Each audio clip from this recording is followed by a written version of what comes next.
سأضع لك إفطارك حالا. لم أنسى نصيبك. إلى هذا الحد أنت جائعة؟ تفضلي، الطعام أمامك، ماذا تنتظرين؟ أنت تريدين استكمال قصة البقرة.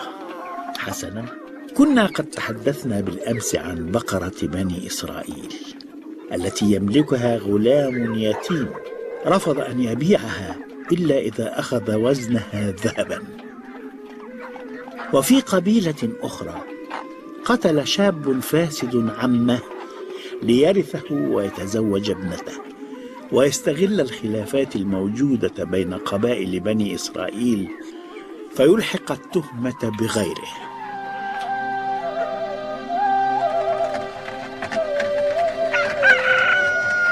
الأرض تلمع بالنور، وهذا يعني يوما جديدا، لكنني لا أستطيع النوم.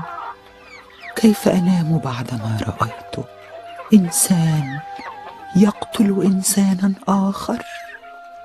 نحن البقر لا نقتل بعضنا البعض إذا ما تزاحمنا على الماء أو الطعام، فكيف يفعلها الإنسان؟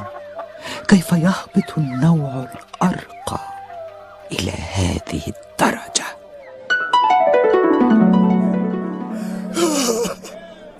اشهدي أيتها السماء أنني لن أسكت على مقتل عمي، ولن أدع المجرم يفلت بفعلته، فورب موسى وهارون لأنتقمن من هذا السبط كله. اهدأ يا حجر. كان أبي رحمه الله يدعو للإصلاح بين الأسباط ويرفض تعميق الخلافات بينهم.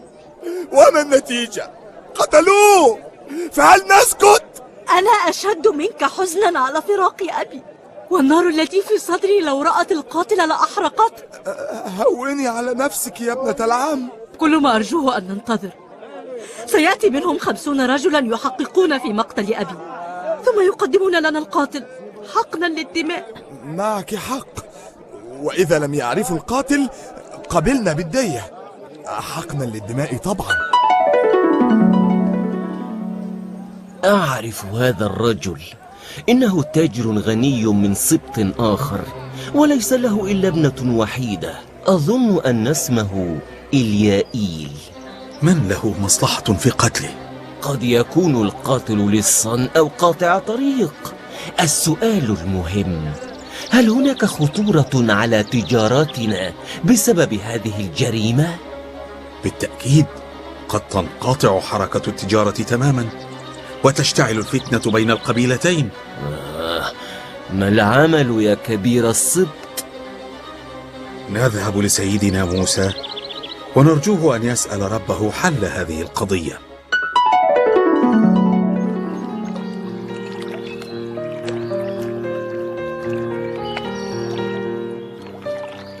وكان الفول لذيذا. اتركي الفول جانبا وقولي لي، ماذا قال سيدنا موسى للناس؟ منذ متى وأنت تهتمين بأخبار البشر؟ أرجوك أخبريني، ماذا حدث؟ في حقل الفول؟ في حقل الجريمة. نعم، تذكرت. قال لهم إن الله يأمركم أن تذبحوا بقرة. بقرة؟ الكلام عني؟ ألا توجد بقرة غيرك؟ هناك آلاف الأبقار في الدنيا، قد تكونين أنت أو أنا أو أي بقرة أخرى. المهم، هل قاموا بذبح البقرة؟ لا، لم يفعلوا. قالوا للنبي: أتتخذنا هزوا؟ يا لها من جرأة، كيف يتحدثون بهذه الطريقة إلى نبيهم؟ وبماذا أجابهم؟ قال: أعوذ بالله أن أكون من الجاهلين. ما أعظم أدبه ورقي حديثه، ليتهم يتعلمون منه شيئا. ثم ماذا؟ هذا كل ما حدث. عاد الناس إلى ديارهم. كيف يأمرهم الله بشيء ثم يعتبرون الأمر سخرية منهم ويعودون إلى ديارهم وكأن شيئا لم يحدث. هل يحملون في صدورهم قلوبا أم أحجارا؟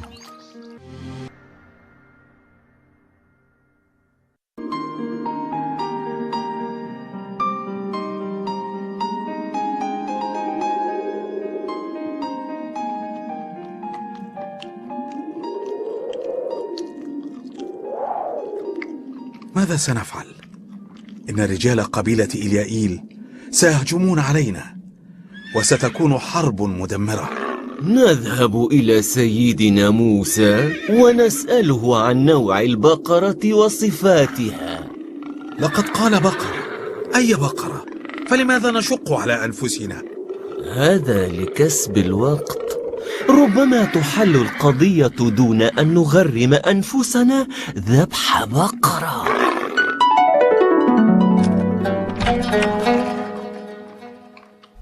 حجر، أنت هنا؟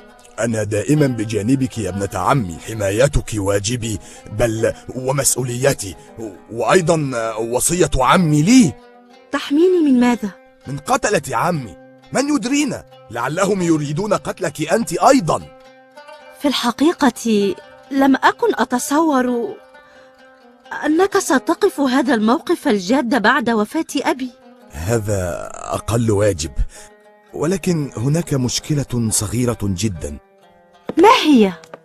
إن قربي منك لحمايتك ربما يثير الأقاويل، والأفضل أن نتزوج. نتزوج؟ في هذه الظروف؟ نتشارك معا في الحزن والفرح. لن تجدي من يواسيك ويرعى أموالك مثلي.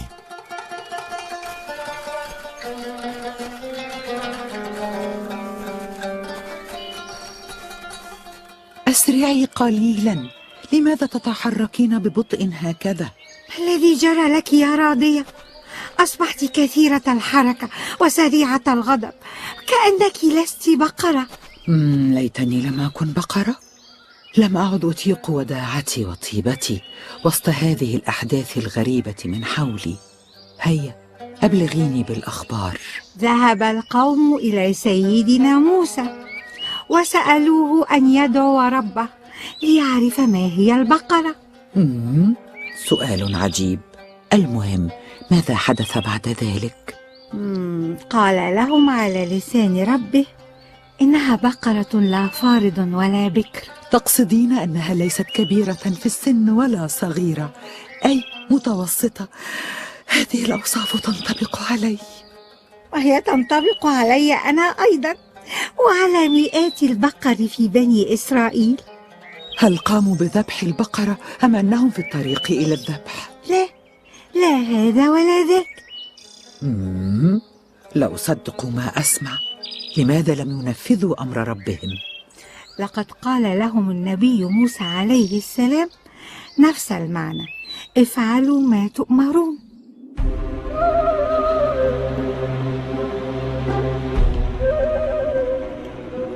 كيف سنبرر لسيدنا موسى تأخرنا عن تنفيذ الأوامر هذه المرة؟ سنسأل عن لون البقرة. وما أهمية اللون؟ كيف؟ الألوان مهمة للغاية، فالرمال صفراء والمراعي خضراء والسماء زرقاء والشمس برتقالية اللون. أرأيت أهمية الألوان؟ لست أفهم، ولكني أريد إنهاء الموضوع، فلنسأل عن اللون. ألم أقل لك إنني البقرة المقصودة؟ صفراء فاقع لونها تسر الناظرين. اعترفي، أنت قلت لي من قبل إن صفار لوني يجعلك مسرورة، أليس كذلك؟ قلت، ولكن لا يوجد لكن. يجب أن يذبحوني في الحال. ربما كانت هناك بقرات أخرى صفراء اللون مثلك. لا تفكري بطريقتهم. هذه إهانة لا أتحملها. كيف تقولين إنني أفكر؟ سامحيني، لم أقصد. هيا اصطحبيني إلى حقل الفول الجديد. غريبة، لأول مرة تتحدثين عن الطعام. أشعر أن موعد ذبحي قد اقترب، وأريد أن يحصل الشاب الطيب على أكبر قدر من الذهب. لن أذهب معكم هذه المرة. ماذا سنقول لسيدنا موسى؟ سنقول له: ادع لنا ربك يبين لنا ما هي. قلناها من قبل، ابحثوا عن جديد. سنقولها ونضيف عليها: إن البقرة شبه علينا. اتقوا شر الحليم إذا غضب. سنقول لسيدنا موسى: إنا إن شاء الله لمهتدون.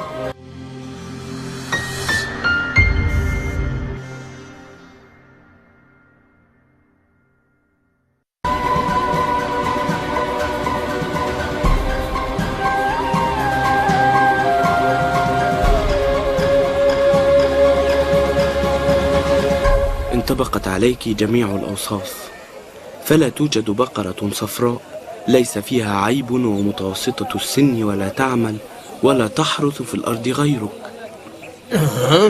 لماذا أوقفت الوزن؟ انتظروا حتى تشرب البقرة. ما كنت أحب أن أبيعك، ولن يغنيني كل هذا الذهب عنك أبدا. يجب أن تفرح لي، إنني أحقق ذاتي. غدا سأتحول إلى لحم جميل يطعم الفقراء. إننا دون أن نعطي غيرنا لا فائدة لنا في هذه الحياة. وشيء آخر، سأكون آية من آيات الله، وإن كنت لا أدري كيف.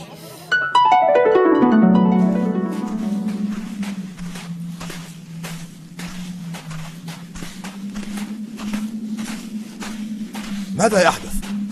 هذا انتهاك لحرمة الموت. انتظر يا زوجي، انتظر. هذه أوامر الله لسيدنا موسى. لقد دفعنا ثروة ضخمة للغلام اليتيم صاحب البقرة، فماذا سيحدث الآن؟ انتظر لترى. وأمر سيدنا موسى عليه السلام بذبح البقرة. وقال موسى لقومه: اضربوا الميت ببعض البقرة، أي بجزء منها. اضربوا الميت بالميت فينهض حيا بإذن الله، ويقول لكم: قتلني ابن أخي، هذا هو قاتلي، فخذوا بثأري منه. أنت قاتل أبي. خدعني الشيطان وأنزل الله آية لتكشفني، فيا ويلي يا ويلي من خزي الدنيا والآخرة. وإذ قال موسى لقومه: إن الله يأمركم أن تذبحوا بقرة. قالوا: أتتخذنا هزوا؟ قال: أعوذ بالله أن أكون من الجاهلين. قالوا: ادع لنا ربك يبين لنا ما هي. قال: إنه يقول إنها بقرة لا فارض ولا بكر، عوان بين ذلك، فافعلوا ما تؤمرون. قالوا: ادع لنا ربك يبين لنا ما لونها. قال: إنه يقول إنها بقرة صفراء فاقع لونها تسر الناظرين. قالوا: ادع لنا ربك يبين لنا ما هي. إن البقرة شابه علينا، وإنا إن شاء الله لمهتدون. قال: إنه يقول إنها بقرة لا ذلول تثير الأرض ولا تسقي الحرث، مسلمة لا شية فيها.